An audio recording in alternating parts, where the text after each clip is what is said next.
माता जी चली गई, बजरंग चोर छोड़कर सारी व्यवस्था थी और वो भी व्यवस्था करती थी, साधु सन्यासी की सेवा करती थी, लेकिन बजरंग चोर छोड़ करके चली गई।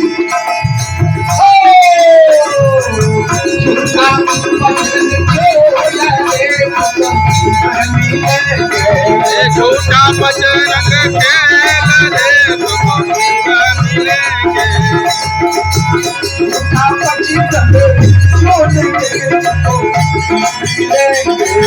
झूठा बजरंग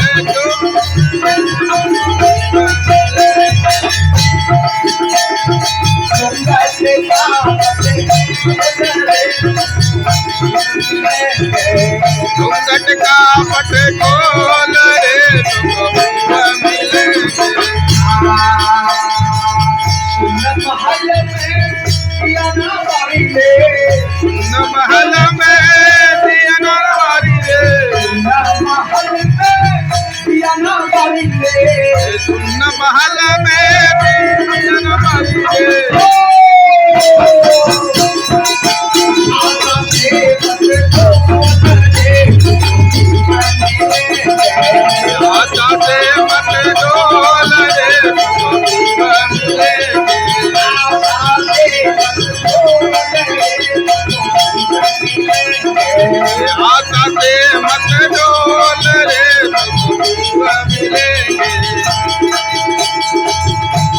युवती से रंगा महल में, युवती से रंग महल में, युवती से रंगा महल में।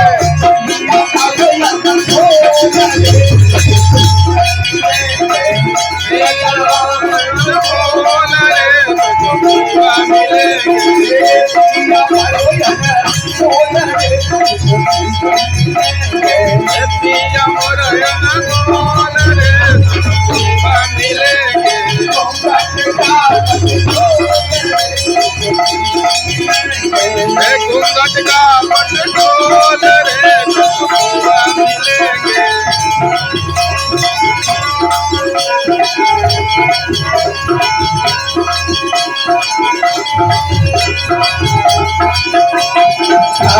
कबीरा आनंद भयो है, कबीरा आनंद भयो है, कबीरा आनंद भयो है, कबीरा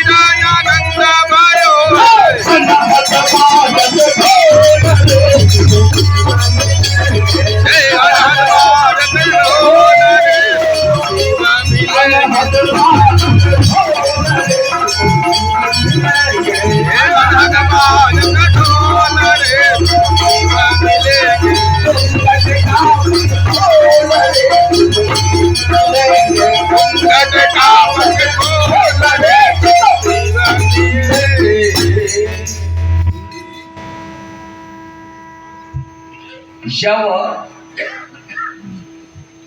इस धराधाम पर राक्षसों की बढ़ती हो, वह धर्म काम करने नहीं देने लगा। साधु को, ऋषियों को, महर्षियों को, बड़ी बड़ी महापुरुषों को सताने लगा, जिसका नाम था महिषासुर। आप लोग जान ही रहे हैं महिषासुर।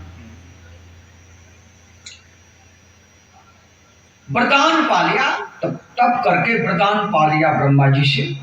तो ब्रह्मा जी से कहा, महाराज हमारी मृत्यु नहीं हो, ऐसा वरदान हमें चाहिए। ब्रह्मा जी ने कहा, ऐसा वरदान तो मिलेगा नहीं, ताकि मृतलोक है, यहाँ तो सबको मरना ही पड़ेगा। कहा, महाराज तब ये वरदान हम नहीं ले सकता, वरदान तो हम अमरता की चाहिए। कहा, ना ऐसा तो नहीं होगा। हाँ, लेकिन एक रास्ता दे रहा हूं, बड़े बड़े वीरों के द्वारा तुम नहीं मारा जाएगा। धरातल पर हो या किसी भी लोक में बड़े से बड़े बलवान, बड़े से बड़े देवता, बड़े से बड़े ऋषि महर्षि तुम्हें नहीं मार सकेंगे। कहा तब? कहा, एक नारी ने तुम्हें हत्या करेगी। महिषासुर ठट्ठा करके हंस लिया।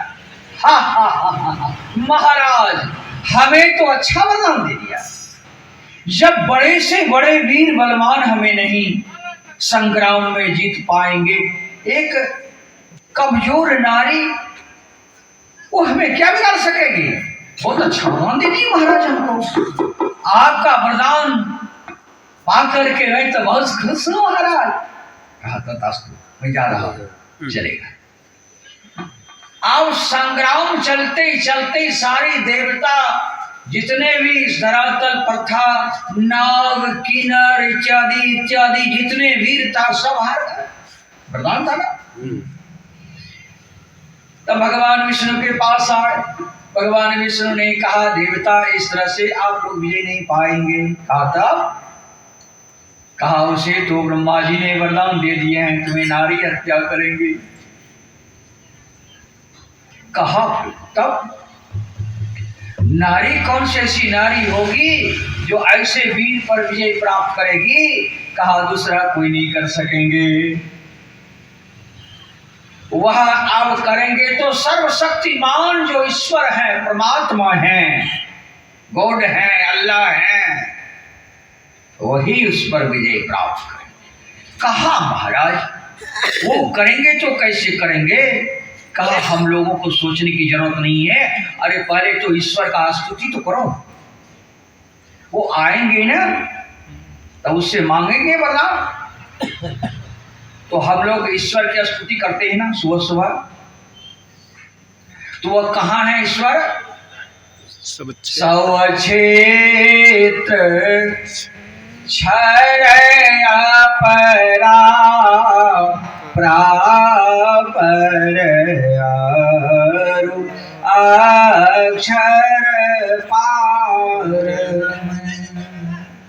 निर्गुण सगुण के पार में सत सत हो के पार में सब नाम रूप के पार में मन बुद्धि बच के पार में।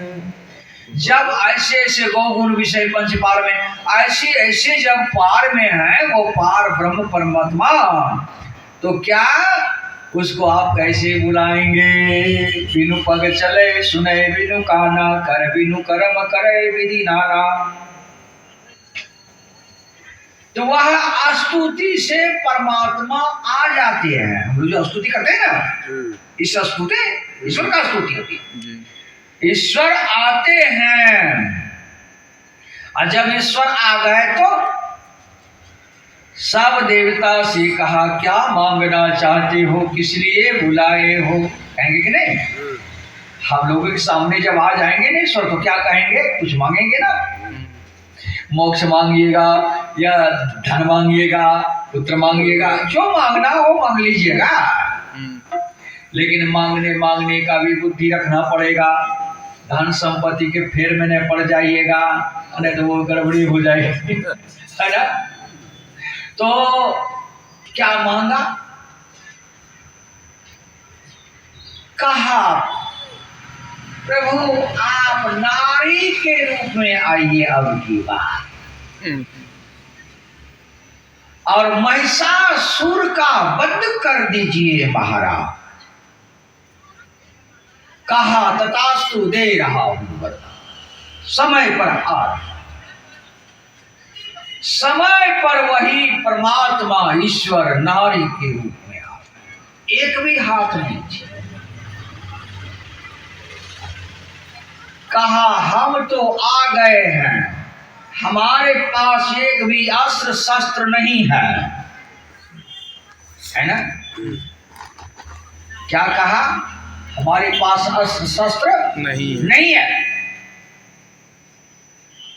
तो कहा महाराज, तो कहा आप लोग वीर हैं, सब देवता, सबके पास अस्त्र शस्त्र है, हमको अस्त्र शस्त्र चाहिए। भगवान शिव जी ने त्रिशूल फेंक दिया तो एक हाथ निकल गया, पकड़ लिया, है ना। तो सुदर्शन चक्र फेंक दिया विष्णु भगवान ने, दूसरा हाथ निकल गया। ऐसे ऐसे 33 करोड़ देवी देवता ने अपना अपना अस्त्र शस्त्र फेंकते गया, ये शरीर से उतना भुजा बनते। ये तो 10-20 भुजा दे देते, हाँ अनंत भुजा वाली माताएं हैं, यहाँ अनंत भुजा, उसका गंती। इतने अनंत भुजा लेकर के दुर्गा माई तैयार हो गई। अब आप लोग तमाशा देखना, स्वर्ग से आप लोगों को लड़ने की कोई आवश्यकता नहीं। वह सर्वशक्तिमान परमात्मा नारी की रूप धारण करके महिषासुर के साथ संग्राम नहीं, प्रथम पूजा से 9 पूजा तक, 10वें पूजा के दिन जो है विजया दशमी हुआ नहीं।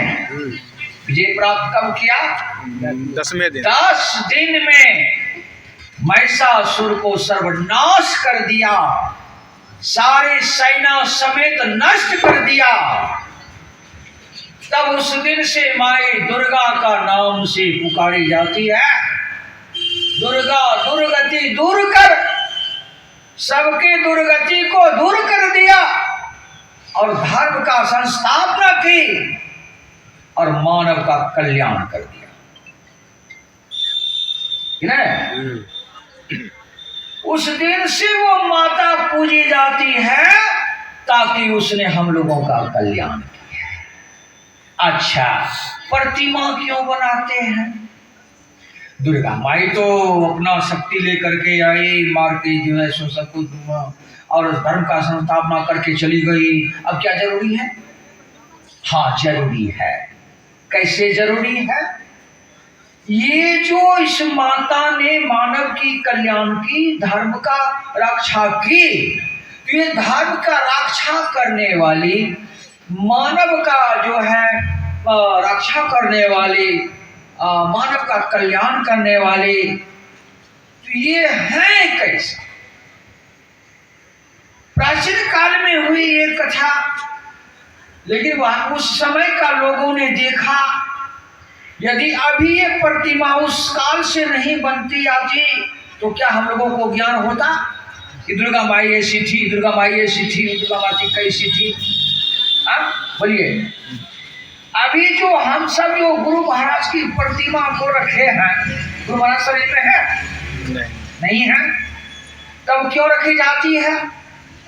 इसलिए रखी जाती है कि ये आगे अरबों खरबों वर्षों तक में जो मानव आने वाले हैं, एक तस्वीर की मूर्ति को देखेंगे, श्रद्धा जगेगी, सत्संग करना चाहिए, भजन करना चाहिए, साधना करनी चाहिए, इसलिए ये तस्वीर को रखा जाता है। समझने बात को जी। इसलिए काली माई ने उपकार की, काली माई भी दुर्गा माई को और नौ दुर्गा का रूप धारण की, नौ दुर्गा बन करके महिषासुर की सारी सेना को नाश की, है ना। तो ऐसे ऐसे समय समय पर जो है इस तरह का अवतार ली, अवतार का जो है वो आद करते हैं, हम लोग प्रतिमा बनाते हैं, मेला लगाते हैं, आने वाले जो बाल बच्चे परिवार हैं उसको ये ज्ञान हो रहा है कि एक माताएं हैं इस धाम पर जो दुर्गा माई कहलाती है।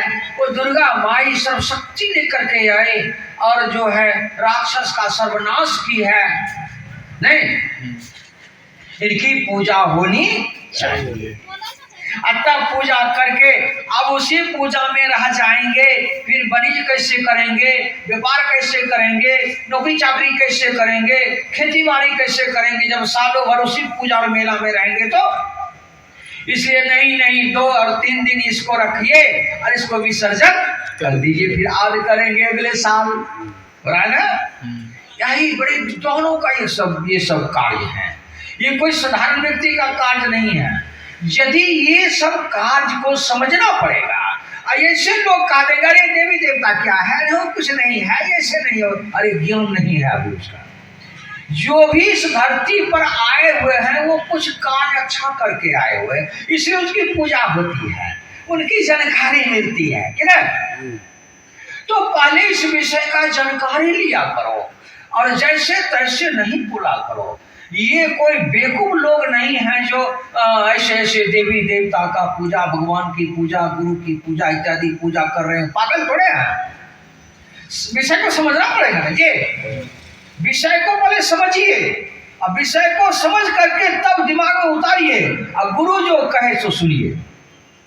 गुरु महाराज ने किसी भी देवी देवता का विरोध नहीं किया, कबीर साहब ने किसी देवी देवता का विरोध नहीं किया, गुरु नानक जी महाराज ने किसी देवी देवता का विरोध नहीं किया। देवी देवता का भी आदर दिए। कैसे आदर दिए हैं? ये जो जगह, जो एक हाथ जगह जो छोड़ी जाती है, ये देवी देवता का आदर है। इस पर जो है ब्रह्मा जी, विष्णु जी, महेश जी, गणेश जी, है ना, इंद्र जी इत्यादि इत्यादि बड़े बड़े देवता यहाँ आकर के बैठते हैं, आगे आसन लेते हैं, सत्संग सुनने के लिए आते हैं। तो बड़े आदमी आवे तो उसे तो आदर करना चाहिए ना। जो अच्छे लोग आ गए, सत्संग में आ गए, आदर दीजिएगा कि नहीं। कम से कम ये बिछावन जो दिए हैं तो क्या किए, तो आप आदर दिए नहीं, सम्मान किए। और सम्मान किए तो आपके ऊपर खुश हो गए, और खुश हो गए तो भगवान की आपके उनके ऊपर कृपा हो गई, उनको जो है आशीर्वाद मिली, है ना। भगवान सदाशिव जी ने कहा, हे उमा, जहां सत्संग होता है वहां 33 करोड़ देवी देवता का आगमन होता है। तो अभी हमारे यहाँ के जो कार्यकर्ता लोग थे कह रहे थे कि भाई आदमी नहीं जुटे हैं, सत्संग कैसे शुरू होगा। मैंने कहा आदमी जुटे नहीं जुटे, सत्संग प्रारंभ हो ही जाए। जब मदारी जब जाता है ना प्लेटफार्म पर, तो एक आदमी नहीं देखता उसको। जब वो डमरू बजाता है ना, सांप या बंदर जब नचाना शुरू कर देता है ना, धड़ धड़ा करके लोग आ जाता है कि नहीं। चाहे इधर का हो, उधर का हो, उधर का हो, गाड़ी पकड़ने वाला हो, ये पकड़ने वाला हो, सब जुट करके देखने लगता, तालियां बजाने नहीं। और मदारी कहे आदमी जुटेंगे तब बंदर निकालूंगा, सांप निकालूंगा पेटी से, तो क्या उसका काम नहीं चलेगा। उसी तरह से साधु जहां बैठ जाए, अपना कार्यक्रम शुरू करिए, अपने आप जनता जुटेगी, संदेह नहीं है। देख लीजिए जुटेगी नहीं। अभी तक सत्संग शुरू नहीं होता ना, तो एक भी आदमी नहीं जुटते। अरे भाई अभी सत्संग शुरू नहीं हुआ है ना। तो समय पर सत्संग शुरू होना चाहिए। आदमी का इंतजार नहीं करिए।